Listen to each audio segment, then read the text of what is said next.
তো ফাইনালি আমার বাবুর কিন্তু অপারেশন হয়ে গিয়েছে।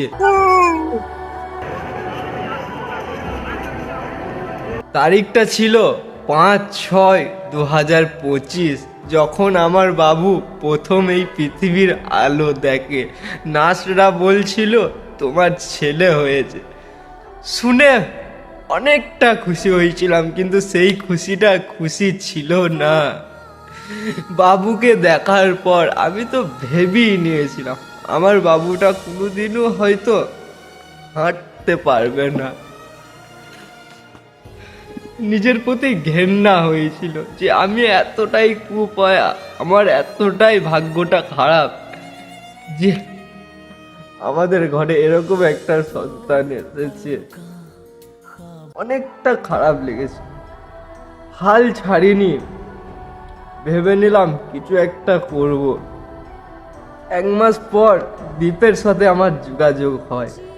দীপকে বলি আমাকে নিজেই আমার একটা সন্তান এরকম এরকম আমি মানসিক করে ফেলেছি। দীপকে বলার আগে আমি মানসিকটা করে ফেলেছিলাম।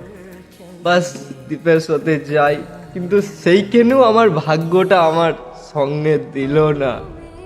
দীপের সাথে ঝামেলা হওয়ার পর, ওই ঝামেলাটা হওয়ার পর দীপ বলে তুই একলা যা, আমি একলা যাই, আমি তোকে নিয়ে যেতে পারবো না। আসলে দোষটা ওর ছিল না, দোষটা কার যেন আমার ভাগ্যের।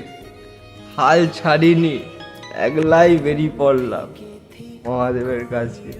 হেঁটে নয়, দণ্ডি কেটে। সঙ্গে কে দিল জানো? রাজা আর ছবি। কিন্তু মাঝপথে রাজাও চলে গেল, ওর ঘরে সমস্যা আছে বলে। আর আজ দেখো মহাদেবের লীলা, আমার বাবুটা আজ সুস্থ। আজ আমার বাবুটা সুস্থ। হ্যাঁ, আজ আমি জোর গলায় বলতে পারি আমি আমার জীবনের সাকসেস।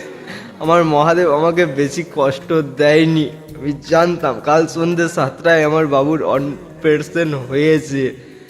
হ্যাঁ,